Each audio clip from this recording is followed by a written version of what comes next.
ওই বক্তব্যটা যমুনা টেলিভিশন প্রচার করছে।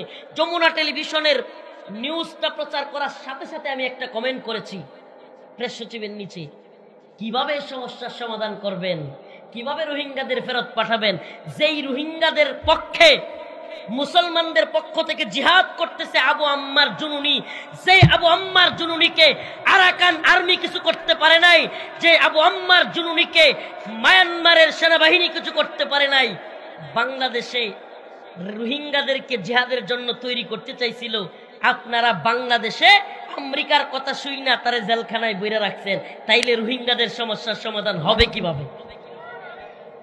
কথা মনে হয় বুঝেন নাই। আরে আমাদের বক্তব্য একটু ভিন্নই হবে। আবু আম্মার জুনুনি রোহিঙ্গাদের পক্ষে, মুসলমানদের পক্ষে মর্দে মুজাহিদ, আরবের একজন, মদিনা ইউনিভার্সিটির একজন টিচার, নিজের আরাম আয়েশ যশ খ্যাতি সব বাদ দিয়া রোহিঙ্গাদের অধিকার প্রতিষ্ঠার জন্য, মুসলমানদের অধিকার প্রতিষ্ঠার জন্য অস্ত্র হাতে তুলে নিয়েছে।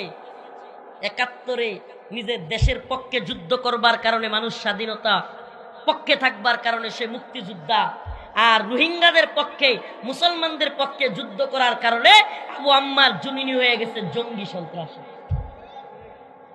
অতএব বোঝা গেল আমেরিকা যাকে জঙ্গি বলে, এই তথাকথিত মুসলিম রাষ্ট্র নামদারি এরাও তাকে জঙ্গি বলে।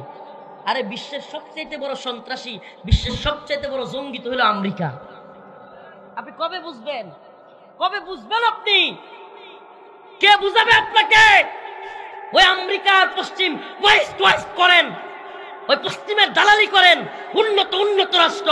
আর এই আমেরিকার কারণে আমার ফিলিস্তিনি মা বোনদের দর্শিতা হতে হচ্ছে। আমেরিকার কারণে লিবিয়ায় মুসলমানরা নির্যাতিত হয়েছে। আমেরিকার কারণে আফগানে মুসলমানরা নির্যাতিত হয়েছে। আমেরিকার কারণে ইরাক জ্ঞান বিজ্ঞানের শহর ধ্বংস হয়েছে। আমেরিকার কারণে গোটা পৃথিবীর মুসলমানরা নির্যাতিত। অথচ আমেরিকাকে আপনি ওয়েস্ট বলেন। এই আমেরিকার গণতন্ত্র আপনি প্র্যাকটিস করেন। আপনার চাইতে নত জানু, আপনার চাইতে গোলাম পৃথিবীর বুকে আর কেউ নেই।